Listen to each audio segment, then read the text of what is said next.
Welcome, I'm Richard D. Hall and I'm here in Portugal, Praia de Luz. Now the reason why I've come here is because I'm making a series of documentaries about the Madeline McCann case. Why am I making programs about that? Well, it's because I'm sick and tired of misleading media headlines about the incident. In these films I will expose the hard facts about the incident and also what has happened since the incident. The documentaries clearly show the last place to get truthful information from is mainstream media, and I will also expose those who are controlling mainstream media.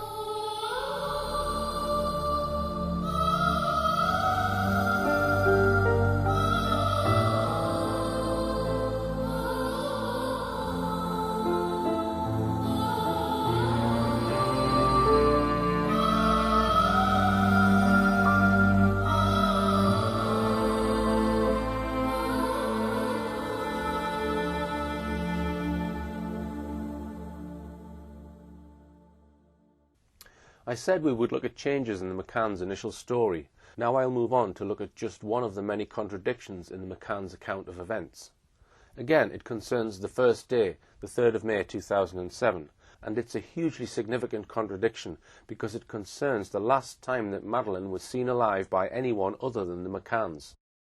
The McCann's story is that they put the children to bed between about 7 p.m. and 8 p.m. that night. Then, the children all asleep, as they claim, they cracked open a beer and some wine before wandering down to the tapas restaurant at about 8:30 p.m. to dine with their friends. The rest of the evening's events were set down by one of the McCann's friends, Russell O'Brien, on a timeline. Soon afterwards he produced a second one, slightly different. Bizarrely, these timelines were written up on the ripped-off back page of a Sainsbury's activity sticker book belonging to Madeline, which the McCanns had handed to Russell O'Brien. It seems incomprehensible that they should treat their precious daughter's sticker book so lightly. But what we are going to do now is examine an event that is said to have taken place just before the McCanns put the children to bed. One of their closest friends, Dr. David Payne, claims to have seen Madeline and the other two children during the half hour before then, 6:30 p.m. to 7 p.m. This event, if it happened, is hugely significant. For the McCanns, it would prove that Madeline was alive during this half-hour period. The McCanns admit that they were the last people to see Madeline alive, but if there was any doubt about Madeline being alive that early evening, then a clear statement by their doctor friend that she was alive between 6:30 p.m. and 7 p.m. would undoubtedly help them. And indeed, right on cue, just after the McCanns were made suspects, David James Smith in the Times on the 9th of September wrote, "On the evening of May the 3rd, the last moment when Madeline was definitely seen alive by anybody other than the McCanns was about 7 p.m. as the group put their children to bed." That reference was to the McCanns' long-term close friend, Dr. David Payne. A significant article appeared in mainstream media on the 22nd of September 2007. The Daily Mail ran a major article, "McCanns, What Really Happened in Madeline's Missing 6 Hours," by their correspondents Sam Greenhill and Paul Harris, based in Praia de Luz, and Dan Newling. Leaks had emerged from the Portuguese police that there were major gaps in the McCanns' accounts of what happened during the afternoon and early evening of the 3rd of May, the day Madeline was reported missing. The print media ran stories about the missing 6 hours. The Mail claimed it was the first full account of Kate and Jerry McCann's final day with their daughter, a poignant chronology of a summer day that turned to tragedy and grief. That claim was not true. It was neither a full account nor an accurate account. For a start, this so-called full account completely omitted any reference to Dr. Payne's alleged visit to the McCann's apartment, said to have taken place between 5:50 p.m. and 6 p.m. that evening. The Mail's account said, "The McCanns played tennis in the afternoon while Madeline went back to the creche. Madeline had high tea at 5:30 p.m. with staff at the kids' club. She was picked up shortly before 6 p.m. by Kate and Jerry. After that, Kate and Jerry went home, got the kids ready for bed and got ready to go out for their meal." That account is significant. It does not mention any visit by David Payne to the McCann's apartment. It does not say anything about Jerry McCann playing tennis at 6:30 p.m. as claimed elsewhere. The Mail article gives the impression that the McCann family went home at 6, put the kids to bed, got ready to go out, and then went out to dinner, which they say was about 8:30 p.m. If we also bring in the evidence of Fiona Payne, David Payne's wife, even more contradictions come to light. She maintains that she went to the McCann's apartment at 7 p.m. and that her husband, Dr. David Payne, joined her there 10 minutes later. There's no mention of this elsewhere. And besides that, Dr. Payne is adamant in his statements that his wife was not at the apartment, and moreover that he was playing tennis after 7 p.m. until 8 p.m. Another Tapas 7 member, Dr. Matthew Oldfield, likewise says that he, Russell O'Brien and David Payne were all playing tennis from 6 p.m. to 7 p.m, completely undermining Dr. Payne's statement about his alleged visit to Kate. Even more bewildering, he says that at that time, Jerry, Kate and all 3 children were at the tennis court, with Kate and the 3 children watching Jerry. This contradicts the McCann's claim that all of them walked back to their flat 20 minutes earlier. So let's begin our analysis of this claimed event with Dr. Payne's actual statements. He was first interviewed by the Portuguese police at 11:45 a.m. on Friday the 4th of May, the day after Madeline was reported missing. This is all he says on that occasion. Concerning yesterday evening, he states that he, his wife and his mother-in-law arrived at the restaurant at around 8:55 p.m.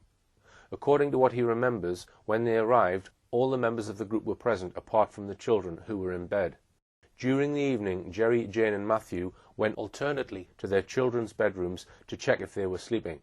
He thinks they physically went to the apartments. He no longer remembers in what order they went to see their children. So nothing whatsoever about seeing Madeline alive between 6:30 p.m. and 7 p.m.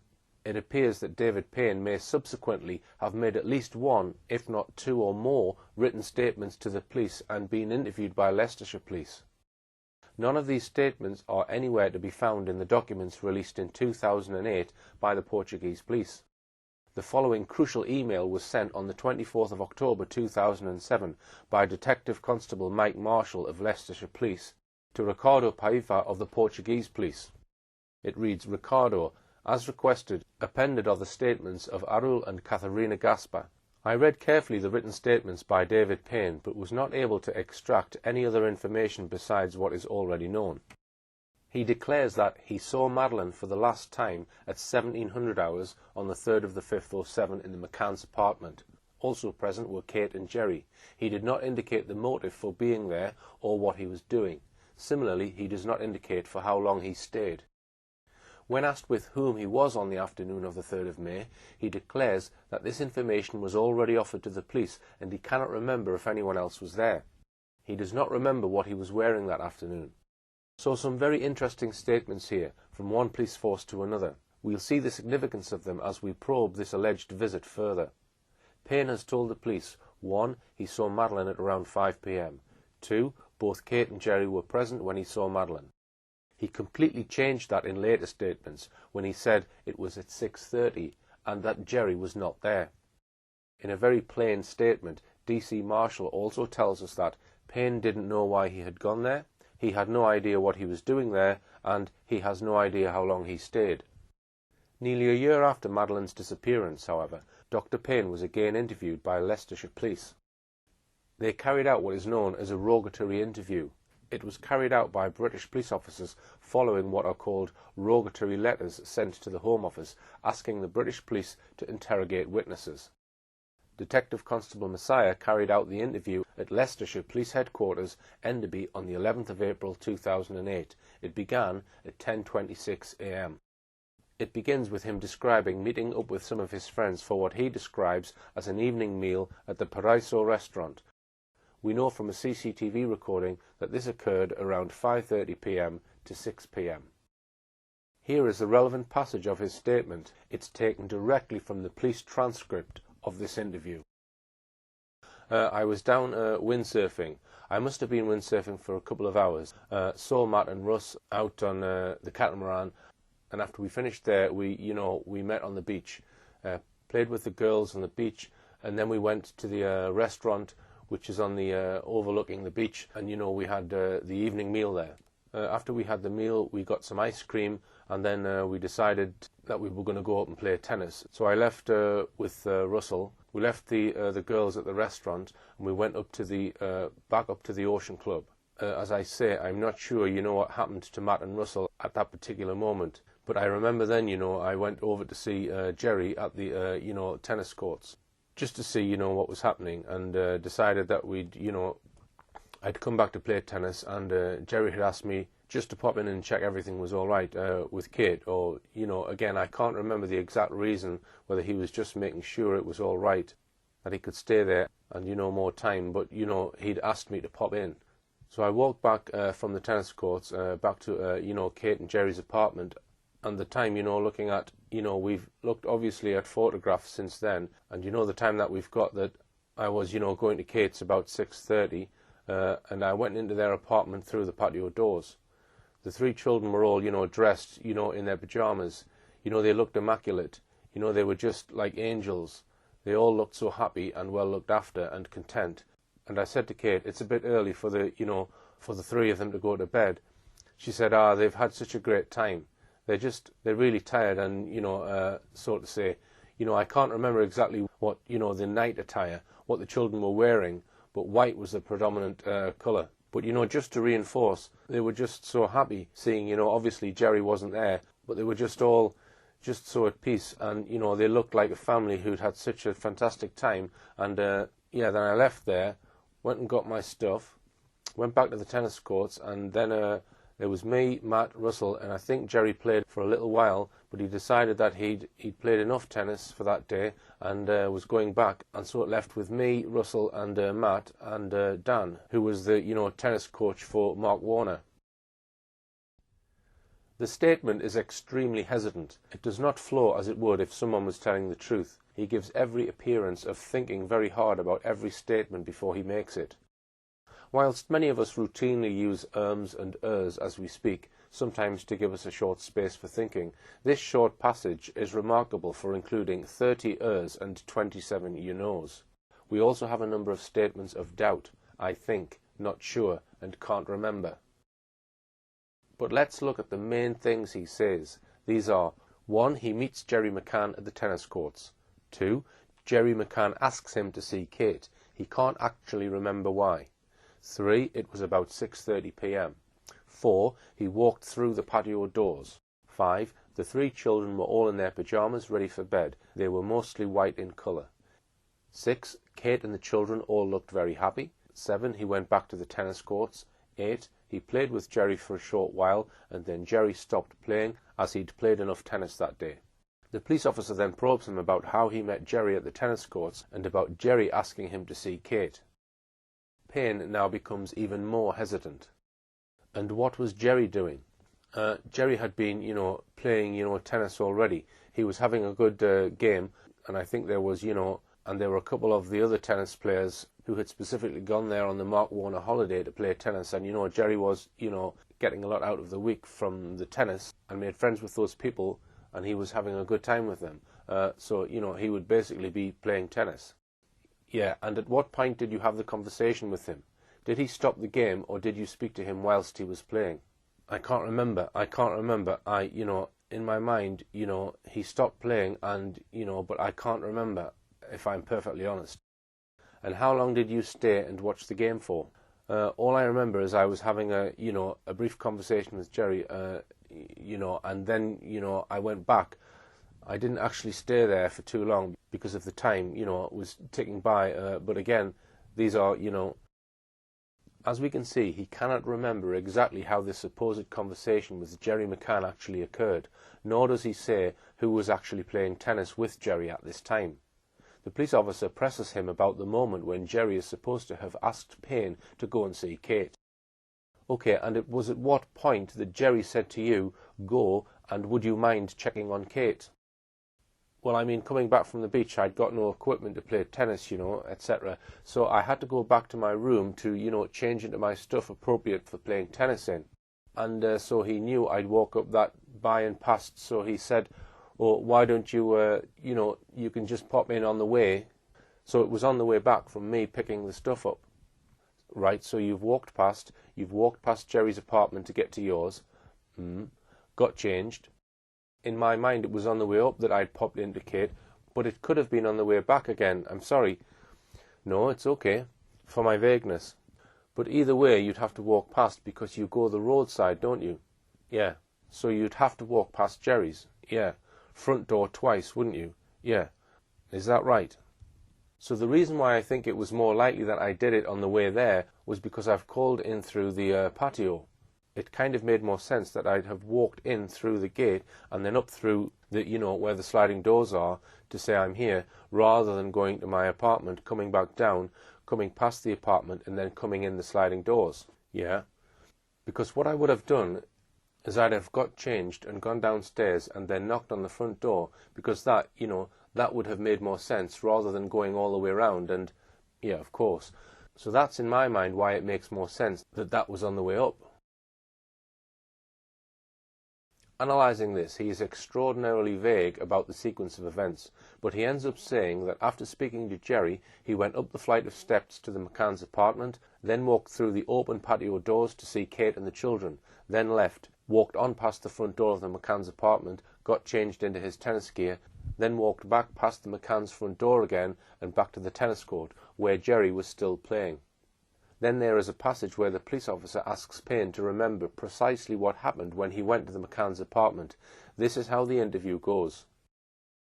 I just want to revisit the going and seeing Kate before we move on. Alright, the reason why I've kept it separate is because I want you to just think now. And imagine, remember what you saw.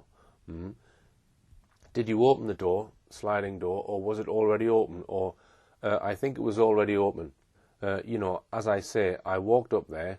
Kate was, I say, looking very relaxed, and I say a comment to her, and I said, well, crikey, it's early for them to be getting ready, for bed.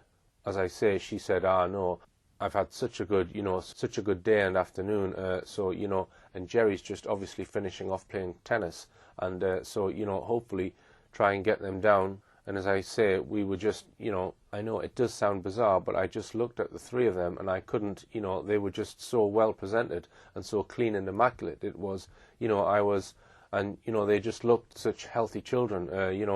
There's, nothing that normally, triggers in my mind like that, but it was just how well that they looked. And try to remember where they were in the apartment. The time that I was there, all of them, all the children and Kate were in the, as soon as you go through the patio doors, they were all in the immediate area, in front of you. That was the area that they generally, when I saw them. No, I didn't go any further into the apartment. It was just a conversation that I walked into the, through the French doors. I went into the lounge, the open plan area, and, just had a brief conversation. Things started off by, as I say, saying about how well they looked, and it's early to get them ready for bed. And then I said, oh, Jerry's just finished over there, we're going over to play a bit of tennis. I probably said, is there any problems with that? And she said, no, fine, carry on. And perhaps a bit more of conversation, but it wasn't many minutes that I was there. But certainly enough time just to see, certainly the apartment, there was nothing that was untoward. That was, the children all looked extremely happy, and there was no, signs of any problems with, Kate, or indeed the relationship that Kate had got with any of the three children. None of the children had been told off. None of the children looked like, they were in trouble for anything. They were still all talking and playing around. So, it was just a very transient, that I'd gone in there. But as I say, it just struck me how well they all looked. Yeah. And content, I suppose, is the other word to use. Did you actually go into the apartment? I did. Or did you do the conversation from the door? No, definitely was inside the apartment. Whether it be 2 or 3 steps into the apartment or, however many. I was definitely in the apartment. Okay, so now what I'm going to ask you to try and recollect what everybody was wearing. I'm afraid that is, I cannot recall at all. You'd think that would be an obvious thing to remember. I cannot remember. From the children point of view, predominantly, I can remember the, white, but I couldn't say exactly what they were wearing. But could you remember what Kate was wearing, for example? I can't, no. And did you actually set eyes on each individual child? All 3 children I saw, yeah. And were they standing up, sitting down? They were generally standing up, yeah. Did they actually acknowledge you? Oh, yeah. I'm very sure that if you'd have asked them, that evening or the next day, they'd all say, yeah, I popped in. I did know the children very well. We'd all, met up many times before. Again, I'd be playing with Madeline, in the play area, during that week, lifting her up, twizzling her around and everything. I knew her that well, to do that. And as I say, she definitely knew who I was, and certainly, as I say, just to reinforce, she looked very happy. Yeah, was that the last time you saw Madeline? It was. How many minutes? You said as a matter of minutes, and then you went back, and then you played tennis. I'm going to pin you down and ask you how long you think you were in there for. I know you say minutes. In the apartment, I'd say 3 minutes, 5 maximum. 3 to 5. Yeah. So then you step back out. Did you leave the doors open or did you close them? I couldn't remember. Again, I've got in my mind that the patio doors were open when I went in, and I probably would have just walked out back that way. It's still relatively nice outside. It was light and everything, so, whether they kept the door open, it's just nice when it's in the end of the evening, the end of the afternoon. But if I'm perfectly honest, the answer to that question is, I can't remember. Okay, so when you went back and then you played a game for about an hour. Once again, he gives extraordinarily long, rambling answers to the simplest of questions, such as, where were the children in the apartment, and did they acknowledge you? Again, there are excessive ers, 35, and a remarkable 56 you knows in that short section of the interview, plus many as I says and I means. To a number of questions he answers, I can't remember, or I can't recall. But we're now going to compare Payne's account of this alleged event with what Kate said on the record about it, just to remind ourselves. Payne has made these factual issues pretty clear. He entered via the patio door. It was probably open. He went into the apartment. He saw Kate and the 3 children. He stayed for 3 to 5 minutes. So what is Kate's version of this encounter? When interviewed on the 4th of May, the day after Madeline's reported disappearance, she says this about the time between 5 p.m. and 8:30 p.m. Around 5 to 5:30 p.m., the children ate at a bar under the watchful eyes of the parents. After the 5 p.m. dinner, they bathed the children, prepared them for the night, and let them play for a while at a playground next to the tennis courts, still and always under parental supervision.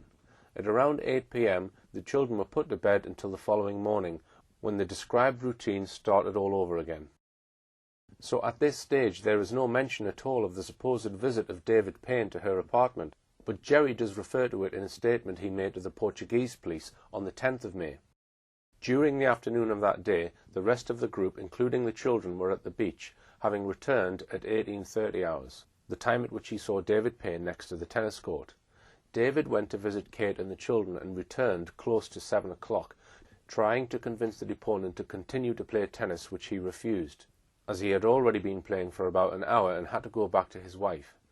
Nevertheless, Russell, David and Matthew stayed to play. He doesn't explain why David Payne went to visit Kate. He says David Payne left the tennis court at 6:30 p.m. and returned a full half an hour later. Kate doesn't make another statement to the Portuguese police until the 6th of September. Here is what she said on that occasion. While the children were eating and looking at some books, Kate had a shower which lasted around 5 minutes. After showering at around 6:30 to 6:40, and while she was getting dry, she heard somebody knocking at the balcony door. She wrapped herself in a towel and went to see who was at the balcony door. This door was closed but not locked, as Jerry had left through this door. She saw that it was David Payne because he called out and had opened the door slightly. David's visit was to help her to take the children to the recreation area. When David returned from the beach, he was with Jerry at the tennis courts, and it was Jerry who asked him to help Kate with taking the children to the recreation area, which had been arranged but did not take place. David was at the apartment for around 30 seconds. He didn't even actually enter the flat. He remained at the balcony door.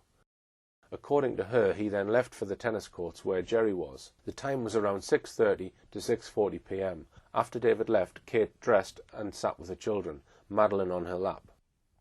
So let's look at the contradictions between the two accounts.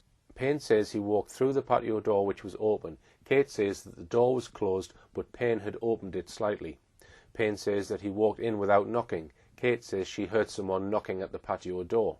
Payne says that Kate was dressed. Kate says she had just come out of the shower and only had a towel around her. Payne says he entered the apartment. Kate says he did not. and that he remained at the balcony door. Payne says he was in the apartment for 3 to 5 minutes. Kate says he was not in the apartment but at the apartment, and only for 30 seconds. Payne says he saw all 3 children. Kate doesn't mention this. That's 6 significant differences altogether. Add to that David Payne's obvious hesitancy and evasiveness, and his apparent difficulty in answering a straight question and remembering. Then put into the mix the fact that when questioned on the 4th of May, neither Payne nor Kate McCann mentioned this alleged visit. A suspicion clearly arises that this visit may never have happened and could have been fabricated in an attempt to prove that Madeline was alive at 6:30 p.m. that day. But quite apart from the doubts we have already examined, there is one other aspect of this alleged event that we need to analyse, and that's the stated reasons by all concerned about why David Payne is supposed to have visited Kate and the children. Let's begin with the statement that Jerry McCann gave to the police when he was made a suspect. Regarding the episode where he spoke to David on the 3rd of May, he says that he was playing tennis at 18:30 when David appeared near the tennis court and asked him through the fence if he was going to continue playing. The deponent said he didn't know because Kate might be needing help to look after the 3 children, even more so because they intended to bring them to the recreation area after their showers. He thinks that David offered to check if Kate needed help, which he did, and returned minutes later.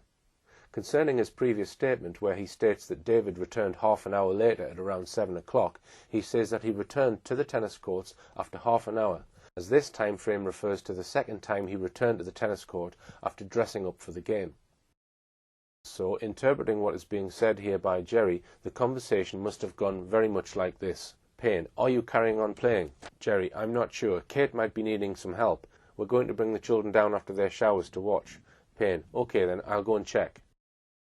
Before going on to look at what others have said about this alleged conversation between Jerry and Payne, there's yet another contradiction we need to note. On the 10th of May, Jerry had told police quite clearly that Payne had been gone for half an hour, 6:30 p.m. to 7 p.m. Now he changes his story. This time he tries to say that Payne came back twice. He says that Payne came back a second time, quote, after dressing up for the game. But as we saw above, that's emphatically not what Payne says. He quite clearly explained that he was going from the tennis court to get changed. He says he can't remember if he called on Kate on the way to getting changed or on the way back.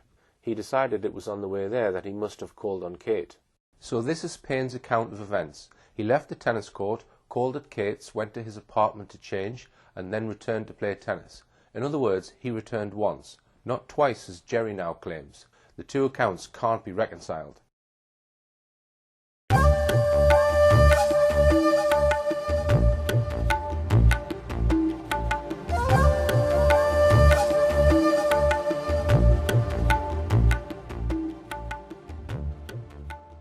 Before we leave this topic, even more contradictions arise when we examine what reasons have been given for Payne visiting Kate. The issue of this alleged visit of Payne to Kate McCann first arose in September 2007, 4 months after Madeline's disappearance, when sections of the British press began referring to the missing 6 hours, a gap in the afternoon and early evening when it was unclear what the McCanns and their friends were doing.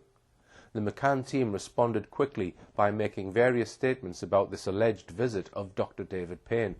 Neither Kate nor Jerry McCann mentioned the alleged Payne visit in their first statements on the 4th of May, but Jerry McCann did in his second police statement on the 10th of May. He simply said that David Payne went to visit Kate at 6:30 p.m, returned at 7 p.m. to the tennis court, and tried to convince Jerry to carry on playing tennis. Jerry says in his initial statement, "I'd been playing for about an hour. I had to go back to my wife." So Jerry tells us nothing about the purpose of this visit, just that Payne went to visit Kate. Kate McCann was interviewed by the Portuguese police on the 6th of September. This was the interview just before the later one, where she was shown videos of the cadaver dogs alerting. At that interview, she exercised her right to remain silent, but on the 6th of September 2007, she answered questions, and this is what she told the Portuguese police. "While the children were eating and looking at some books, I had a shower which lasted around 5 minutes. After showering at around 6:30 to 6:40 p.m, and while she was getting dry, she heard somebody knocking at the balcony door. She wrapped herself in a towel and went to see who was at the balcony door. This door was closed but not locked, as Jerry had left through this door. She saw that it was David Payne, because he called out and had opened the door slightly. David's visit was to help her to take the children to the recreation area. When David returned from the beach, he was with Jerry at the tennis courts. Jerry asked him to help me taking the children to the recreation area, which had been arranged. But this did not take place. David was at the apartment for around 30 seconds. He didn't actually enter the flat. He remained at the balcony door. He then left for the tennis courts. That's different from what Payne had told Leicestershire Police. He had said, "I can't remember the exact reason," whether he was just making sure it was all right that he could stay there. In other words, according to Payne, Jerry is supposed to have asked him to go up to his flat and ask Kate, is it okay if Jerry stays down at the courts? The first report in the media about Dr. Payne's alleged visit to the McCann's apartment said this: "It is reported that Mr. Payne was playing in a tennis competition which included Jerry on the early evening of the 3rd of May. It is alleged that when he had been eliminated from the competition, Jerry asked him to pop into their apartment and check on Kate. Reports state that Mr. Payne saw Madeline being put to bed by Kate at 6:30 p.m. If true, this would make David Payne the last independent witness to see Madeline before her disappearance. Here then, a third different reason is given for Dr. Payne's visit. This time it is to check on Kate, not to help take the children to the recreation area, nor to see if Kate would allow Jerry to carry on playing tennis. But now notice even more contradictions. It is claimed here that Jerry was eliminated from the competition. In his various statements to the police, he says nothing about a competition, certainly nothing about being eliminated from anything. On the 16th of December 2007, David James Smith wrote a pompous article about the McCann case, boasting of how he had got the inside story on what really happened to Madeline from Jerry McCann himself. He wrote, "Jerry had knocked up at the start of the 4:30 p.m. tennis drill session, but had decided not to exacerbate an injury to his Achilles tendon, so had dropped out and waited around by the courts." What do we believe? That at 4:30 p.m. he was too injured to play tennis, or that at 6:30 p.m., 2 hours later, he was merrily playing away in a tennis competition? Quite probably neither statement is true. Now let's look at another point about this particular statement in the mainstream media. Reports state that Dr. Payne saw Madeline being put to bed. Saw her being put to bed. Dr. Payne doesn't say that. Kate McCann doesn't say that. Yet there it is in black and white in the mainstream print media. Who put it there? Was it once again the man who claimed he once controlled what comes out in the media, Clarence Mitchell? In her statement to the Portuguese police on the 6th of September, Kate McCann had also said that Jerry and Kate both arrived back at the flat at 5:40 p.m. They both bathed the children because they were tired and needed to go to bed.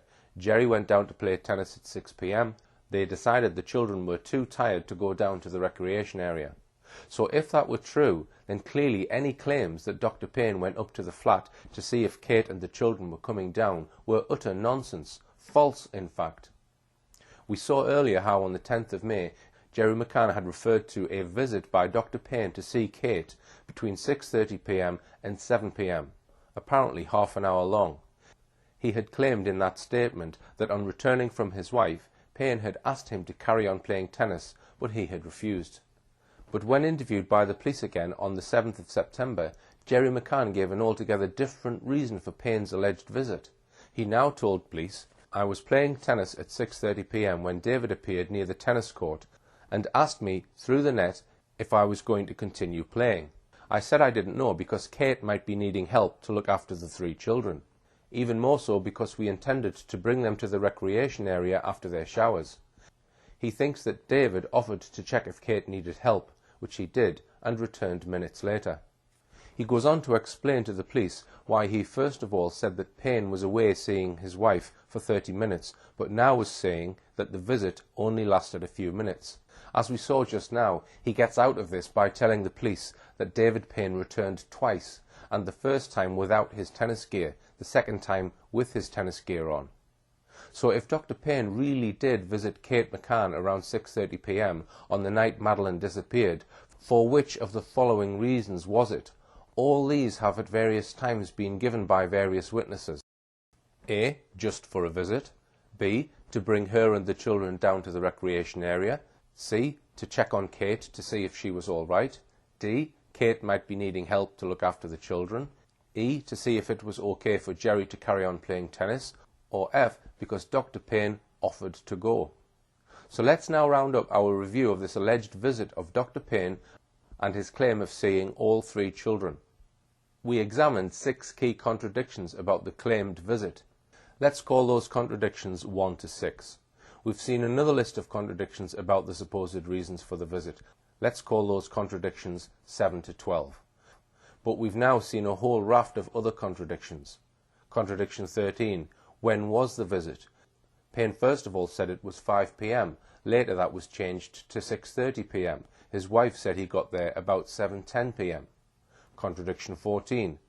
Was he there at all? Both Fiona Payne and Matthew Oldfield say he was on the tennis courts between 7 p.m. and 8 p.m. Contradiction 15. Statements were made to the media saying that Payne saw the children being put to bed. Neither Payne nor Kate McCann mentioned this. Contradiction 16. The McCanns say they took the children up to their apartment at 5:40 p.m. and stayed there. Matthew Oldfield maintains they were all on the tennis court at 6 p.m. 20 minutes later. Contradiction 17. Jerry McCann maintains he was at the tennis courts at 6:30 p.m. when elsewhere reports say that he and his family were quietly putting the children to bed at that time. Contradiction 18. Payne first of all said that both Jerry and Kate were there when he visited the apartment. Later he changed this to saying it was just Kate. Contradiction 19. Payne says he returned once to the tennis court. Jerry McCann says it was twice. Contradiction 20. Jerry McCann was too injured with an Achilles tendon injury at 4:30 p.m. to carry on playing. An hour and a half later, he was apparently able to carry on playing in a competition.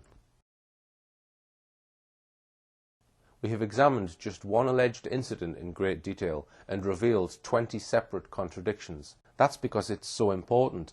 The last time someone other than the McCanns is supposed to have seen them. The accounts of this alleged visit differ so comprehensively that I suspect most of you will probably agree with me that this visit didn't happen. And if so, what implications does that have for the rest of what the McCanns say about Madeline's disappearance?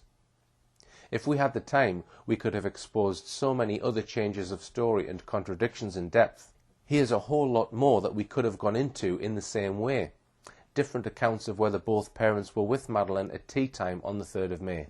Changes of story by Dr. Matthew Oldfield about what he did and what he saw on his alleged check on the children at 9:30 p.m. on the 3rd of May. The McCann's friend Jane Tanner claiming she saw a man carrying a child away from near the McCann's apartment. Then later the McCann's spokesman saying she might have seen a woman. Jane Tanner saying she walked right past Jerry McCann and another holidaymaker, Jez Wilkins. Neither of them saw her. The puzzle of why a photograph of Madeline, said to have been taken by Kate McCann on the last day of their holiday, was not produced for 3 weeks. Conflicting statements by the McCanns about whether the twins slept in beds or cots the night they reported Madeline missing. Whether the McCanns called their daughter Maddie or Madeline. There are dozens of them. At the end of the last film, I'll refer you to books, leaflets, websites, forums and blogs where you can get more information.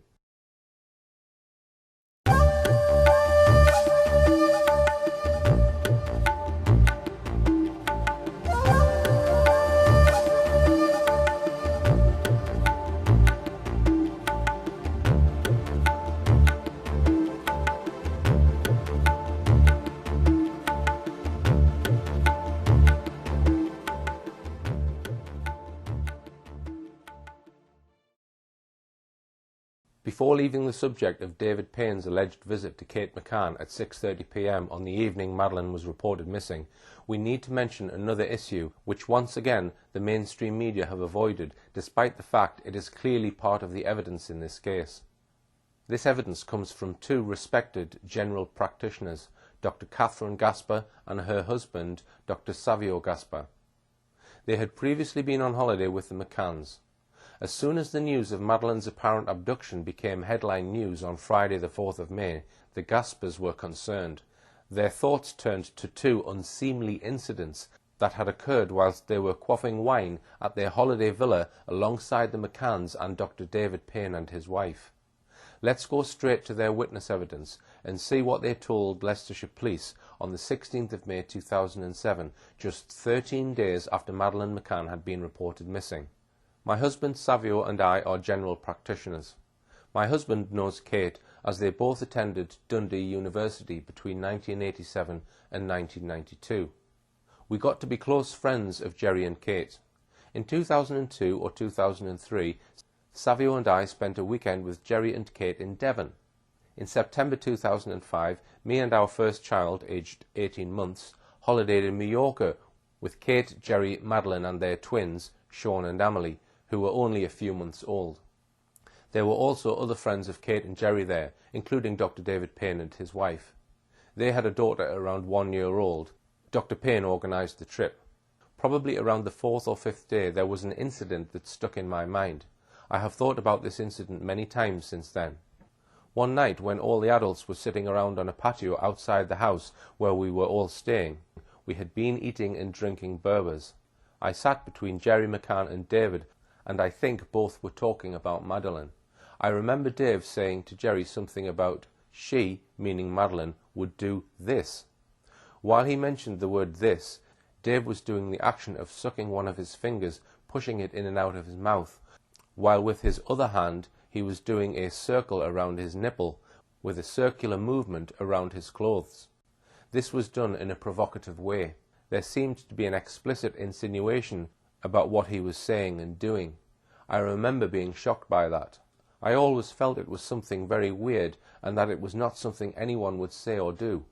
I looked at Jerry and also at Dave to gauge their reactions.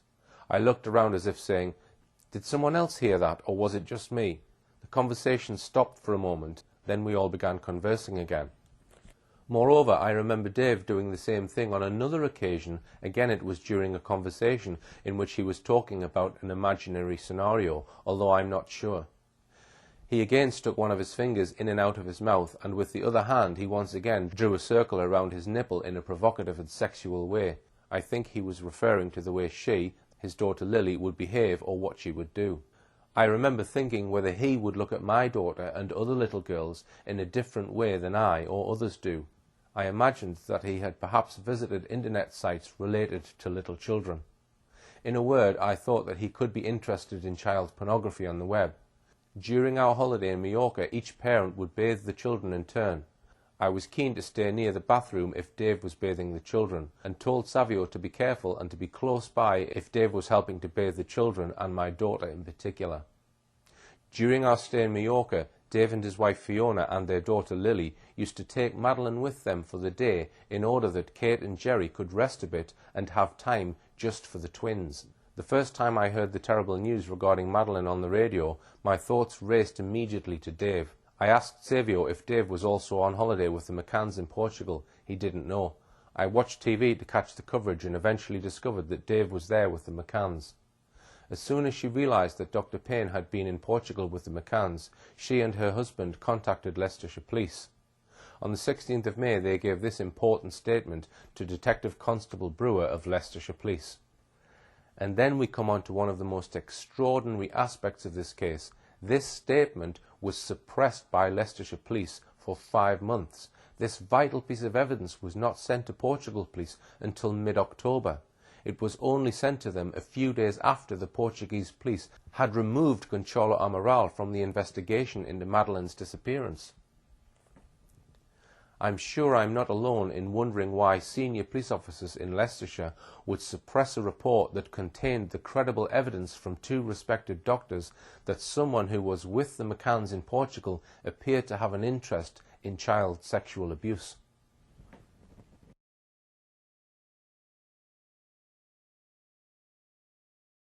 It's time now for us to have a close look at what is arguably the main line of forensic evidence in this case, and one that has caused a huge amount of controversy, namely the evidence of 2 cadaver dogs brought to Portugal by one of the world's most sought-after sniffer dog handlers, British dog handler Martin Grine. In early August 2007 he brought his 2 dogs to Portugal. One of them, Eddie, was trained to alert to the odour of human corpses, and the other, Keeler to blood. As we shall see in detail, Martin Grime told Portuguese police officers that Eddie had detected the scent of death in no fewer than 11 locations associated with the McCanns, while Keeler also detected the scent of blood in 3 of those very same locations. The dogs were deployed on different days, so they alerted to these locations independently of each other.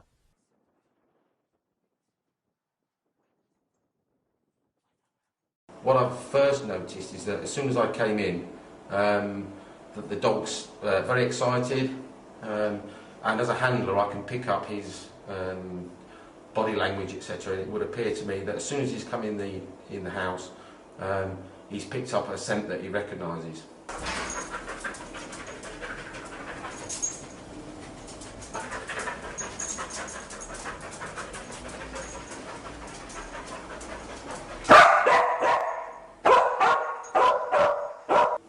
If there isn't a scent source in here, i.e. a physical article where the scent is emitting from, any scent residue will collect in a particular place due to the air movement of the flat, or the apartment. And what I would say in this case is that there's enough scent in that area there for him to give me a bark indication. But the source may not be in that cupboard. The source may well be in this room somewhere else, but the air is actually pushing it into that corner. But is a strong indication, and I would say it's positive for the things that he's trained to find. And he's decided, yes, that's what I'm looking for, and that's when he's given me the bark indication. What we should understand with this dog is that he only barks when he finds something. He won't bark at any other time. The only times I've ever known him bark since I've got him as a small puppy was A, for his dinner, and that's just excitement, and that's one of the training methods we used to teach him to bark when we wanted him to, and when he actually finds something. He won't bark at other dogs, he won't bark at strangers, he won't bark when somebody knocks on the door or anything like that. So again, I would say that's a positive indication. Okay. Let there be no doubt about what Martin Grimes said his dogs were alerted to. He said, in effect, that his dogs were alerting to the past presence of a human corpse in those 11 locations. As we shall see in a moment, no other corpses had been present in those 11 locations. Therefore, if a corpse really had been in contact with those 11 locations, it could only have been that of Madeline McCann. But it's necessary also to point out that in his report, Martin Grime acknowledged that the evidence of his dogs alone was not sufficient to prove that a corpse had been in those locations. He said that there would need to be corroboration, in the form, for example, of forensic evidence or the kind of circumstantial evidence we discussed earlier. He pointed out correctly that, quote, "Whereas there may be no retrievable evidence for court purposes, these alerts may well assist intelligence gathering in major crime investigations. The dog's alerts alone then could not convict anyone of either killing Madeline or hiding her body. There would need to be other evidence." And a little bit later we'll have a detailed look at how the McCanns themselves explained the alerts of Martin Grime's 2 dogs. So first of all, who sent the dogs to Portugal? It was actually a combined operation by the Portuguese and British police. By July, 2 months into the investigations into Madeline's disappearance, the team of detectives, led by Dr. Gonçalo Amaral, had clearly formed the view that the McCanns and their friends were not telling the truth and were hiding something. They and top British police actively worked on the theory that Madeline had in fact died in the McCanns' holiday apartment, and that the McCanns, perhaps with the help of others, had hidden or disposed of her body. One top British police officer whose opinion was sought was Lee Rainbow, who was then Britain's top criminal profiler, employed by the National Police Intelligence Service. He in turn consulted Mark Harrison, who recommended that Martin Grime and his dogs be brought in to search for evidence of past presence of a corpse and of blood in the holiday apartment rented by the McCanns, in the hired car they were using, and on their clothes, and on other personal items. And so Martin Grime was appointed. What were Martin Grime's qualifications and experience for this task, which could determine the outcome of this whole investigation? By the time Grime was assigned to this task in July 2007, He claimed that in over 200 trials, Eddie had never been wrong. If he gave an alert in every single case, a corpse had been in that very location. Eddie's track record included some impressive results. Since 2007, Martin Grime has been involved in several more successful investigations. An outstanding example was a case in the USA. The cadaver dog evidence provided by Martin Grime's sniffer dog showed that a suspect had carried a body in his car.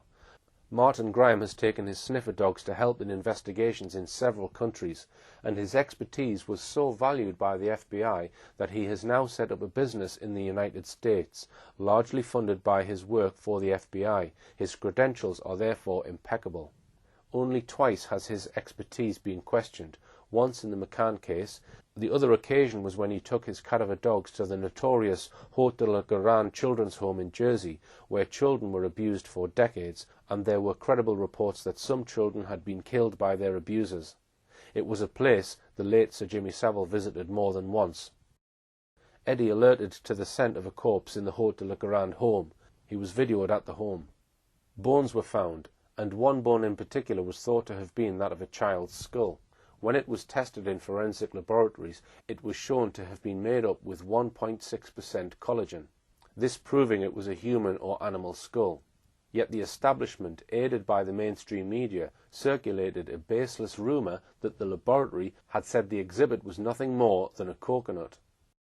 Some excellent work in exposing the Jersey home child abuse scandal has been carried out by Stuart Sivret of the Jersey Parliament, which shows how the false story of Eddie allegedly alerting to a coconut was concocted.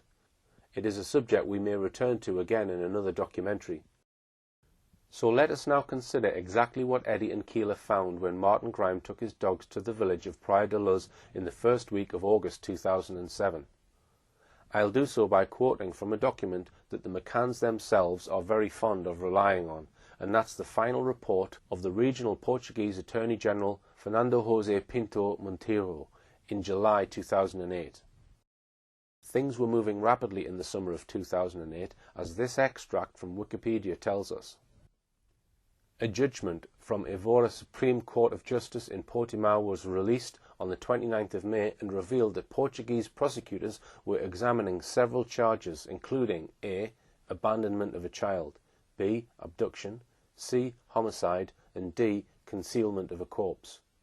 2 months later, on the 21st of July 2008, the Portuguese Attorney General announced that there was no evidence to link the McCanns or Robert Murat to the disappearance, that the case was closed, and that the aguido or suspect status of all three had been lifted.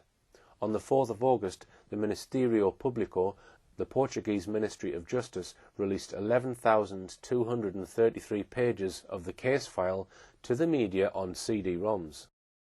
This was the final report that recommended that the investigation into Madeline's disappearance be shelved because there was insufficient evidence with which to charge any individual with being responsible for Madeline's disappearance.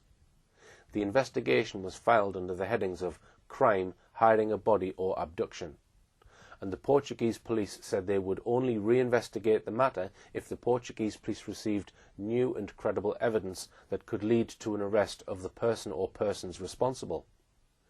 The release of 11,233 pages of witness statements, expert reports and evidential material to the public via a series of DVDs would never happen under British law. But in this unique case, it has provided the raw material for a legion of amateur sleuths in many countries to work on. So here's what Fernando José Pinto Monteiro's report told us. Under Section D of its report, headed Dog Searches and the Constitution of Gerald McCann and Kate Healy as Arguidos, his report begins by noting that Mark Harrison, a national councillor from Britain for searches at the level of all police agencies in the United Kingdom concerning missing persons, abduction and homicide cases, had recommended that trained sniffer dogs be brought in which could, in his words, detect mortal victims by tracing very small samples of human remains, bodily fluids and blood in any environment or terrain. The findings of the dogs were recorded as follows. 1. Eddie signalled cadaver odour inside the couple's bedroom in apartment 5A in an area next to the wardrobe. 2. Eddie signalled cadaver odour in the same apartment in an area near the living room window, which has direct access to the street behind the sofa. 3. Eddie signalled cadaver odour at the same apartment in the garden area, in a square corner vertically below the balcony. 4. Eddie signalled cadaver odour in the Vista de Mar villa, that is, the house that was rented by the McCanns after leaving the Ocean Club, in the area of a wardrobe that contained inside it the soft toy cuddle cat that belonged to Madeline McCann. 5. Eddie signalled cadaver odour on 2 items of clothing belonging to Kate McCann, which were examined in a pavilion in Lagos. 6. Eddie signalled cadaver odour on the door of the Renault Scenic, registration 59DA27, by the lower outside area next to the driver's door. 7. Eddie signalled cadaver odour on the key card of that vehicle when it was hidden under a fire prevention sandbox. Strangely, the Attorney General's report actually left out some of the alerts clearly mentioned by Martin Grime in his report. As for Keeler, the bloodhound dog, the Attorney General said this. 1. Keeler, the dog that detects the presence of human blood, signalled an area in the living room in apartment 5A, which had already been signalled by Eddie. 2. Keeler, the dog that detects the presence of human blood, signalled the same area again as where Eddie had signalled, in the living room of the apartment. 3. Keeler, the dog that detects the presence of human blood, signalled the lower part of the left-hand side curtain of the window in the same living room. 4. Keeler, the dog that detects the presence of human blood, signalled the right lower lateral part of the inside of the boot of vehicle 59DA27. 5. Keeler, the dog that detects the presence of human blood, signalled the storage compartment on the driver's door which held the vehicle's key card. 6. Keeler, the dog that detects the presence of human blood, also signalled the car's key card when the same was hidden under the fire service sandbox inside the parking lot. The Attorney General added for good measure, the viewing of these videos, whose contents is very impressive, becomes essential to understand the dog's action and signalling more than by any words. We know from the book written by Portuguese detective Gonçalo Amaral that the report of Martin Grime on his dogs was dynamite. The Portuguese police had been doubtful of the McCann's version of events from day one. Their suspicions had led them to take advice from the British police. Top British police officers said it was reasonable to suspect that the parents had lied about what had happened to Madeline and may have covered up her death, whether it was accidental death or otherwise. Now they had what to them seemed concrete confirmation of their hypothesis. At around the same time, they had preliminary forensic results back from samples of blood and blood fluids found in the living room of the McCann's apartment and in the Renault Scenic that they hired. These first results showed that the samples matched the DNA from Madeline in 15 out of 19 indication, roughly, only a 1,000,000 to 1 chance that these samples were not from Madeline. The police had got powerful indications from the alerts of the 2 Springer Spaniels. The DNA results were heading in the same direction, as we shall see in more detail in a later programme. Now, however, we will examine in detail how the McCanns reacted to the alerts of the cadaver dogs. It was perhaps inevitable that with the world's eyes on the investigation team in Portugal, and with the police now having the results from Martin Grime's cadaver dogs, that at least one police officer would leak this dramatic news to the media. And so it came to pass. It was Monday the 6th of August, barely 3 months after Madeline had been reported missing, that a Portuguese newspaper, Jornal de Noticias, dramatically reported that British sniffer dogs had found traces of blood on a wall in the apartment where Madeline went missing, below the window of the living room near the floor. The McCanns began to react 2 days later. A person described as a friend of the McCanns, Rachel Oldfield, one of the so-called Tapas 7, was reported as saying she was disgusted at what appeared to be a deliberate smear campaign against them. She was quoted as saying, "I think there are some leaks coming from the police because a lot of what I have read recently has been completely untrue." The following day the press referred to reports of an increasing backlash against the McCanns, both by Portuguese people and by fellow holidaymakers at the Ocean Club. The McCanns retorted that they would not be bullied and forced into leaving Portugal against their wishes. On Saturday that week, the Portuguese police acknowledged for the first time that Madeline could be dead. Chief Inspector of Police Olegário Sousa told the police that new evidence had intensified fears that Madeline might be dead, but made a point of saying that the parents were not under suspicion. Less than a month later, that was to change dramatically.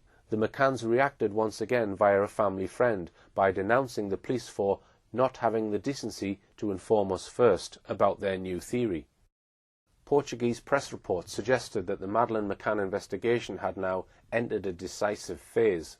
They were not wrong. 2 days later, the McCanns did a round of interviews with Spain's 3 top-selling newspapers, claiming that there was a very real possibility that Madeline was still alive. No doubt that took a little bit of organising by their media relations expert, Clarence Mitchell. The leaks continued, suggesting that evidence from the cadaver dog's alerts and DNA test results proved that Madeline McCann must have died in the McCann's apartment.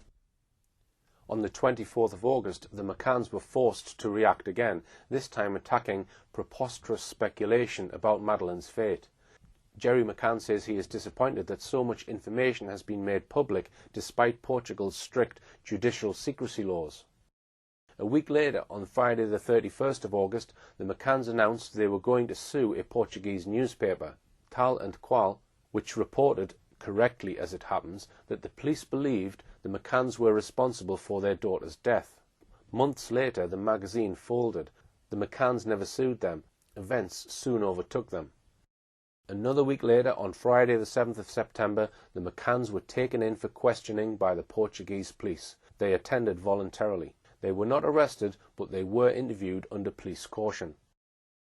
So let's now go to Kate McCann's account of her interview by Portuguese police, where she is shown a lengthy video of the cadaver dog Eddie alerting to the scent of a corpse in the McCann's holiday apartment. On page 248 of her book, Kate McCann writes, "Carlos, my solicitor, had advised me not to answer any questions put to me. He explained to me that this was my right as an arguida suspect, and it was the safest option. Any responses I gave might unintentionally implicate me in some way." On page 249, "If I'm honest, I'd been quite nervous about seeing the video of the dogs. I had no idea what to expect, although I was quite sure something couldn't be quite right about the results they had apparently produced. We knew from Bob Small, a Leicestershire police officer, that the responses of specialist dogs were intelligence, not evidence, but in my head I'd built up these film clips into the most damning evidence imaginable." Now Ricardo was giving me his spiel about the dogs. "These dogs have a 100% success rate," he said, waving an A4 document in front of me. 200 cases and they've never failed. We have gone to the best laboratory in the world using low-copy DNA techniques." I just stared at him, unable to hide my contempt. What did he know about low-copy DNA? These dogs had never been used in Portugal before. He knew little more about them than I did. Then Kate McCann describes the video she watched. The dogs went into our apartment, ran around the apartment, jumping over beds, into the wardrobe, and generally having a good sniff. She then describes this significant moment. At one point, the handler directed the dogs to a spot behind the couch in the sitting room close to the curtains. He called the dogs over to him to investigate this particular site. The dogs ultimately alerted. I felt myself starting to relax a little. This was not what I would call an exact science. At this point we can begin to see how Kate McCann is trying to minimize the impact of Martin Grimes' report. Here, in a spot between the curtains, behind the sofa below the window, Eddie, the cadaver dog, alerted most excitedly. His nose was certain. There had been a corpse there. Later, Keeler the bloodhound located body fluids at precisely the same spot. Contrary to the impression given by Kate McCann in the above passage, the dogs were not together on the same day. They went on different days, so as to get 2 separate sets of indications from the 2 dogs. Kate McCann continues on page 250, to pour scorn on the dogs' alerts in the underground car park, where the McCann's car and 9 others were parked. She noted that her car had posters of Madeline on it. And so the handler, Martin Grime, she says, would have noticed that. In one passage she writes, "The handler stopped next to our Renault and called the dog. It obeyed, returning to him, but then ran off. Staying by the car, P.C. Grime instructed the dog to come back several times and directed it to certain parts of the vehicle before it eventually supplied an alert by barking." Did you notice that word "eventually" again? It implies that the dogs only alert anywhere after the dog handler has directed them to spot where he wants them to alert. Continuing down page 250, Kate McCann describes how the Portuguese detective Ricardo Paiva shows her video excerpts of the dog's alerts and then adds that in certain places blood had been found which matched Madeline's. Kate says, "I said I couldn't explain it, but neither could he." She continues, "I remember feeling such disdain for Ricardo at this point. What was he doing? I thought, just following orders. Under my breath I found myself whispering, 'Fucking tosser, fucking tosser.' This quiet chant somehow kept me strong, kept me in control. This man did not deserve my respect, fucking tosser." So let's summarize before we move on to other topics. Kate McCann thinks one of the lead detectives on this case is a fucking tosser. Jerry McCann ignores the wealth of evidence that sniffer dogs are used reliably not only for blood and the scent of corpses, but also for drugs, explosives, and even certain medical conditions. He pigeonholes them all as incredibly unreliable, and both of them maintain that the most respected and sought-after dog handler on the planet doesn't know what he is talking about, effectively accusing him of gross professional incompetence.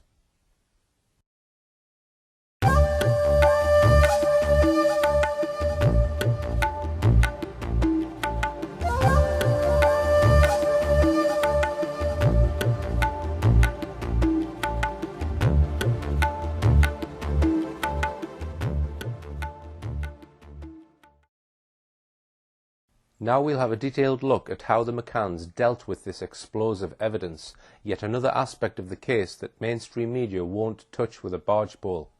You can judge for yourselves how successful or otherwise they were. And we'll look at one US legal case the McCanns quoted in support of their claims that cadaver dog evidence was unreliable, the murder of Jeanette Zapata. And so we come, finally, to how Kate McCann now explains all the dogs alerts, 11 by the cadaver dog and another 5 in the same locations by the blood dog. On page 250 of her book, when researching the validity of sniffer dog evidence, Jerry would discover that false alerts can be attributable to the conscious or unconscious signals of the handler. From what I saw of the dog's responses, this certainly seemed to be what was happening here. Let's be quite clear here. The McCanns are claiming that the dogs were plain wrong. They are saying that all 16 alerts by the 2 dogs were false alerts. They maintain that top sniffer dog handler Martin Grime didn't know what he was doing. It amounts to a libelous attack on Martin Grime, basically accusing him of gross professional incompetence. Now that was what the McCanns said about the dogs in a book first published in 2011, 4 years after Madeline went missing. But when the dog's alerts to a corpse and to blood were first reported to the press in August 2007, they reacted very differently. Let's examine what they said at the time. They came up with at least 7 different excuses. The first was that any blood found in the flat, apparently found having oozed underneath the tiles in the living room behind the sofa, where the wall and the floor meet, might have come from Madeline's grazing her leg when she boarded the plane. It is very unlikely, however, that a graze on a knee at East Midlands Airport would produce significant blood hours later in Portugal. Any light bleeding from the graze would surely have stopped long before the plane touched down. The second excuse was that any blood might have come from a nosebleed. It was said that Madeline used to have frequent nosebleeds. Both of these explanations seem highly unlikely, given the amount of blood that would be needed for a small amount to seep through the tiles. In addition, it is hardly likely that blood from a graze on a knee or a nosebleed would be located at the edge of a room where the wall joins the floor. Nosebleeds usually leave only a few spots of blood, if any, on flooring, usually being contained by a tissue or handkerchief or clothing. It's highly unlikely that Madeline would have sat still while copious quantities of blood poured from her nose or knee onto the tiled floor, right by the living room wall. One of the more entertaining reasons for blood spatters being found on the wall was given by Jerry McCann's sister, Philomena McCann, a teacher at Ullapool High School. She claimed that they could have come from mosquitoes crashing into the walls. Funny though that they only crashed into the area below the window in the sitting room and not anywhere else in the apartment. That became the third excuse. Now we move on to reasons given for the scent of a human corpse having been found in the McCann's hired car. The fourth excuse was that the dogs had alerted to the smell of the twins' dirty nappies being carried in the back of the Renault Scenic. That amounted to a suggestion that Martin Grimes' cadaver dogs could not distinguish between the smell of a toddler's feces and the scent of the past presence of a human corpse. The fifth excuse was that the dogs got confused with the scent of rotting meat. But these excuses failed to explain that as well as Eddie the cadaver dog alerting to the smell of death, Keela the blood dog had also alerted to the presence of blood and other body fluids. An ingenious sixth reason was put forward, this time by Kate McCann's mother, Mrs. Susan Healy. She claimed that the smell of death may have been found on her clothes because Kate was said to have been in close proximity with no fewer than 6 corpses in her last 2 weeks at work. So far as this excuse is concerned, the claim that she visited any corpses during the last 2 weeks at work, never mind 6, has never been confirmed. Further, those doctors who have to certify the cause of death do not always handle the body, nor handle it long enough or closely enough for the smell of death to be transferred to clothes. Further, this excuse only explained the smell of death on Kate's clothes. It didn't explain how the smell of death came to be found at 4 places in their holiday apartment, nor in their hired car. A 7th excuse was given to explain why the cadaver dog Eddie alerted to the scent of a corpse on the pink soft toy Cuddle Cat. Kate explained that she sometimes took Cuddle Cat to work. A newspaper report, based on sources within the Portuguese police, explained at the time, Kate didn't contradict the fact that her 2 pieces of clothing and the stuffed animal Cuddle Cat had been signalled by the English dogs trained to find cadaver odour. She justified it by her profession. Kate McCann's mother alleged that as a doctor at the Leicester Health Centre, she was directly present at 6 deaths before she came to Portugal on holiday, giving the same excuse for Madeline's stuffed animal that was with her in the months after her daughter disappeared. Quite apart from being unlikely that a mother would take a child's favourite stuffed animal to work, never mind having it with her when she was close to corpses, it appears that experts say that it is not usually possible for the smell of death to be transferred in this way. Altogether then, within the space of weeks, the McCanns had given these 7 bizarre excuses for the alerts of the cadaver and blood dogs. But these excuses were all very unconvincing. Let's now go straight to the witness statement by Jerry McCann, given by him when he was interviewed under caution by the Portuguese police on the 7th of September 2007, the day he was declared a suspect. It was a long interview, beginning at 4:05 and going on until 10 to 9 at night. During this interview, Jerry was also shown videos of the dog's alerts. Here is how the interviewing officer recorded Jerry's responses. After viewing the films, and after the signalling of cadaver odour in their room, next to the wardrobe and behind the sofa against the window in the living room, he says that he has no comments, neither has he any explanation for this fact. The dog that detects human blood signalled human blood behind the sofa mentioned above. He says that he cannot explain this fact. Regarding the cadaver odour in the car that was rented at the end of May, he says he cannot explain more than he already has.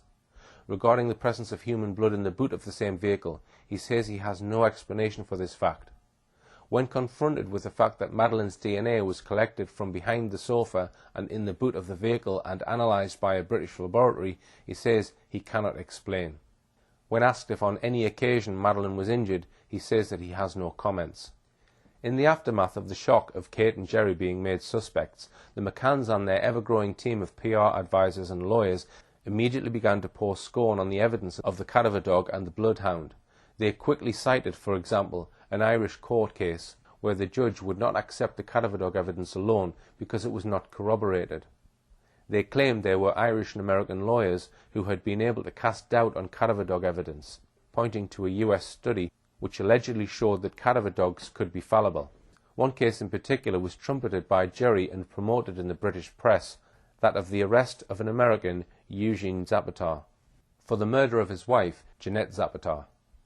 Jeanette Zapatar was still missing, but a cadaver dog had alerted to the scent of a corpse in locations at their house and at a storage container associated with Eugene Zapatar's business. On the 17th of September 2007, just 10 days after the claimants had been pulled in for questioning by the Portuguese police, the Times published an article titled, "Kate and Jerry McCann Send to US for Help Against Evidence of Sniffer Dogs." The article told us, the parents of Madeline McCann have contacted the lawyers of a man charged with murder who successfully challenged sniffer dog evidence.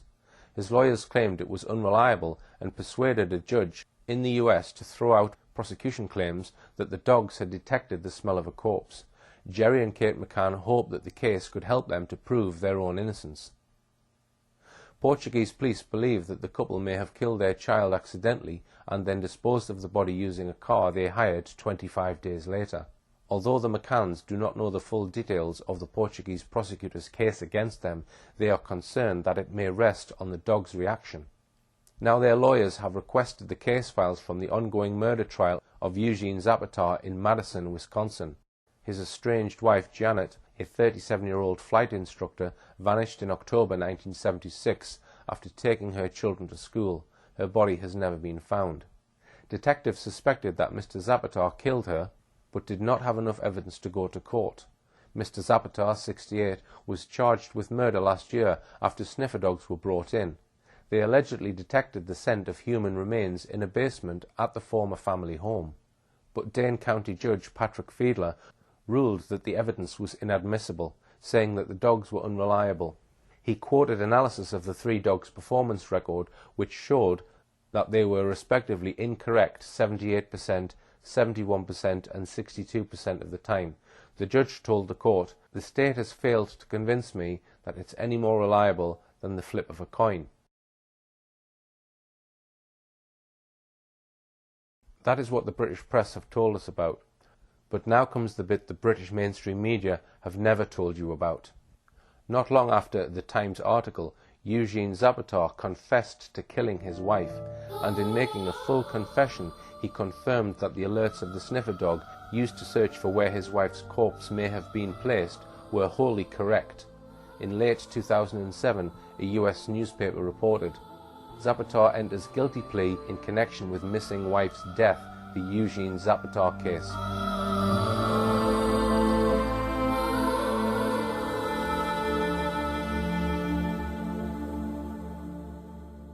During the past 2 decades, the ability of sniffer dogs to reliably detect an increasing number of substances has expanded greatly. Wikipedia, for example, tells us that sniffer dogs are used for all these purposes. Wikipedia adds that one notable quality of detection dogs is that they are able to discern individual scents even when the scents are combined or masked by other odours. We know from Martin Grimes that Eddie had never once been wrong in over 200 cases where he detected the smell of death or blood. Cadaver dog evidence has played a part in the conviction for murder of many criminals beside that of Eugene Zapata. Here's a list of some of the cases where sniffer dogs have resulted in convictions or raised major doubts about claims by their parents that their children have been abducted or just disappeared. Finally, what are we to make of the attacks by the McCanns on the professional competence of the dog handler sent to Portugal, Martin Grime? The McCanns have publicly trashed his work on their daughter's disappearance, claiming that the dogs were doing no more than responding to his conscious or unconscious signals. This is the first time that you give us a big interview, not being arguidos since then. So now I feel free to ask you this directly. How can you explain the coincidence of the scent of cadaver felt by British and not Portuguese dogs? Sandra, maybe you should be asking the judiciary because they've examined all this. But don't you have an explanation we're for obviously that? Madeline's mum and dad, and we're desperate for people to help us find Madeline, which is why we're here today.